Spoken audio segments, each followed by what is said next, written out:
మనందరం చూసాం. ప్రత్యర్థులు దాడి చేసిన, తొడగొట్టి మీసం మిలేసిన అంజిరెడ్డి తాతనే మనందరికీ దమ్ము. కత్తితో దాడి చేసి తల నుండి రక్తం కారుతున్నా ఏకంగా పోలింగ్ బూత్లో కూర్చుని చివరి ఈవీఎం సీల్ పడే వరకు పోరాడిన మన అక్క మంజుల గారే మన ధైర్యం.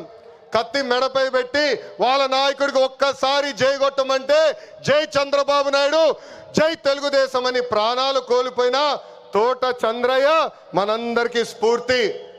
వేదికమైన ఉన్నారు. పార్టీ కోసం పోరాడి ఆనాటి పాలకులు వ్యతిరేకంగా మాట్లాడినందుకు ఆయన కన్ను పొడిచి కంటి చూపు పోయినా జై తెలుగుదేశం. విధ్వంస పాలనలో రాష్ట్రం తీవ్రంగా నష్టపోయింది. ఆంధ్రప్రదేశ్ను ఏకంగా అప్పుల ప్రదేశ్గా మార్చేసింది గత ప్రభుత్వం.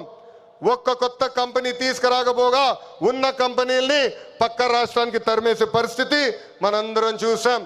ఎన్ని ఇబ్బందులున్నా, ఎన్ని కేసులు పెట్టినా మనం ఆనాడు ఒకే డైలాగ్ చెప్పాం. ఏంటది? ఆ డైలాగ్ ఏంటి? తగ్గేదే లేదు.